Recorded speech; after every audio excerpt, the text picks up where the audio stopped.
CTET বা জেটেট বা যে কোনো টেট এক্সামে সোশ্যালাইজেশন চ্যাপ্টার থেকে কম বেশি ৩-৪টি কোয়েশ্চেন এক্সামে থাকেই।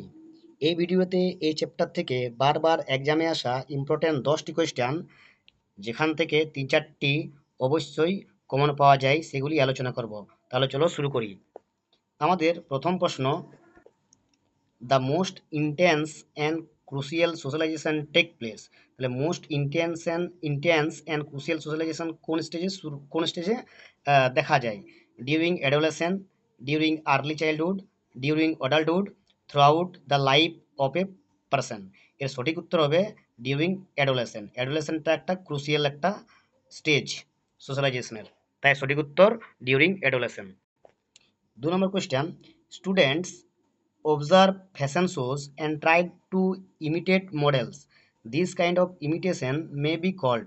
তাহলে স্টুডেন্টরা ফ্যাশন শো এবং ট্রাই করে তারা মডেলিংয়ে, এই যে এই ইমিটেশনটা, এটাকে বলা হয় সোশ্যাল লার্নিং। এটাই হচ্ছে সোশ্যাল, কারণ এটা তারা সমাজ থেকে শিখতে থাকে। তাই সঠিক উত্তর C, social learning. Number 3, which one of the following is correctly match. কোনটা কারেক্টলি ম্যাচ করা আছে? এর সঠিক উত্তর হচ্ছে ডি, সোশ্যাল ডেভেলপমেন্ট। সেটা হচ্ছে ইনভায়রনমেন্টের সঙ্গে যুক্ত। সোশ্যাল ডেভেলপমেন্ট ইনভায়রনমেন্ট থেকে শুরু হয়, বাকিগুলা কিন্তু সঠিকভাবে ম্যাচড করা নেই। Number 4, socialisation includes cultural transmission and dash. তাহলে সোশ্যালাইজেশন ইনক্লুড করে কালচারাল ট্রান্সমিশন মানে হচ্ছে হস্তান্তরণ করা। এটা সঠিক উত্তর হয়ে যাবে option B, development of individual personality.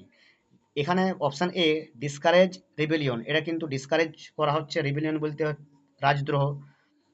Fits children into level, তাহলে স্টুডেন্টকে লেভেলের মাধ্যমে ফিট করা।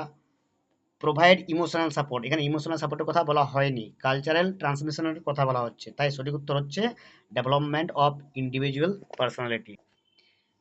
In the context of socialisation, school often have a hidden curriculum which consist. মানে সোশ্যালাইজেশনে স্কুল প্রায়ই একটা হিডেন কারিকুলাম পরিচালনা করে। সেটা হচ্ছে কিসের উপর ভিত্তি করে? এর সঠিক উত্তর হবে the informal cues about social role presented in schools through interaction and matter. এর সঠিক উত্তর হয়ে যাবে অপশন ডি। এখানে অপশন এ, এখানে আছে নিগোসিয়েটিং অ্যান্ড রিসিস্টিং। তাহলে নিগোসিয়েটিং মানে হচ্ছে অতিক্রম বা অতিক্রান্ত, আর রিসিস্টিং মানে হচ্ছে প্রতিরোধক। তাহলে সোশ্যালাইজেশনে এইগুলি কিন্তু চলে না। Teaching and assessment of values of rectitude, এখানে টিচিং অ্যান্ড অ্যাসেসমেন্টের কথা কিন্তু সোশ্যালাইজেশনে স্কুল অফেন হ্যাভ হিডেন কারিকুলামের ক্ষেত্রে নয়। এবং ফোর্স মানে হচ্ছে জোর করা, তাহলে জোরপূর্বক তো এখানে সোশ্যালাইজেশন হয় না, তাই এর সঠিক উত্তর হচ্ছে option D. Number 6, socialization is a process of. Socialization একটা কেমন প্রসেস? এর সঠিক উত্তর হচ্ছে option A, acquiring values, beliefs and expectation. এর সঠিক উত্তর এখানে option B, socialization with friend. Socialization কিন্তু শুধুমাত্র ফ্রেন্ডের মাধ্যমে প্রসেসটা চলে না, পুরো সোসাইটির মাধ্যমে সোশ্যালাইজেশন চলতে থাকে, তাই এটি হবে না। অ্যাসিমিলেশন অ্যান্ড অ্যাকোমোডেশন, এটা পিয়াজের কগনিটিভ ডেভেলপমেন্টের সাথে যুক্ত, তাই এটা এখানে হবে না। Learning the critic the cultural of society, এখানে লার্নিং টু ক্রিটিক নয়, এর সঠিক উত্তর হচ্ছে অপশন এ। 7 নম্বর প্রশ্ন, process of socialisation does not include. এখানে নট আছে, প্রশ্ন কিন্তু নেগেটিভ, তাই অ্যান্সারও আমাদের নেগেটিভ হবে। Process of socialisation does not include, তাহলে সোশ্যালাইজেশনের প্রসেসে কোন জিনিসটা ইনক্লুড নয়? আমরা আগের প্রশ্নই দেখলাম একুয়ারিং ভ্যালুজ অ্যান্ড বিলিফ, এটা তো ইনক্লুড রয়েছে।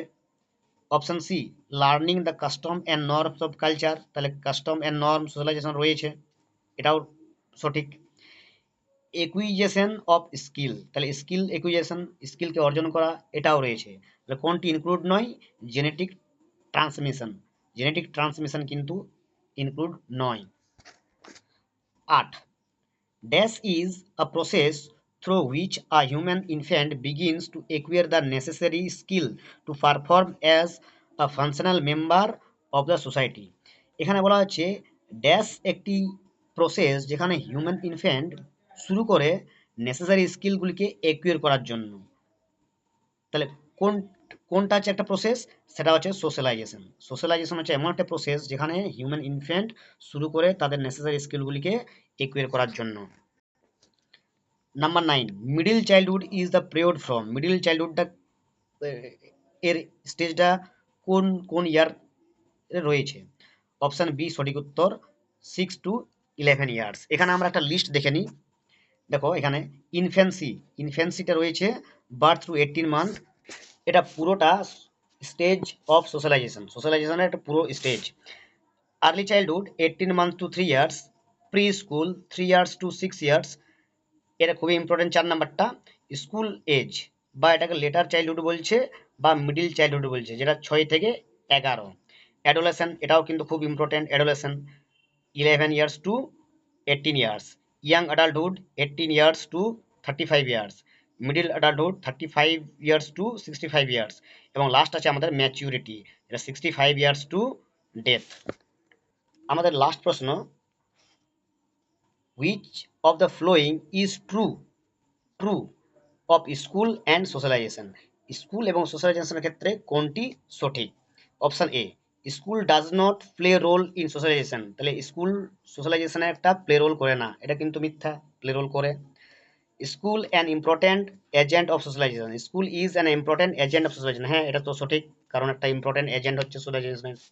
School plays very little in socialisation, এটা মিথ্যা, কেন? কারণ ভেরি লিটল তো নয়, খুব খুব সোশ্যালাইজেশনের ক্ষেত্রে স্কুল কিন্তু প্লে রোল করে। School is the first primary agent, first primary agent নয়, কারণ ফার্স্ট প্রাইমারি এজেন্ট হচ্ছে ফ্যামিলি। তাই এর সঠিক উত্তর হবে অপশন বি,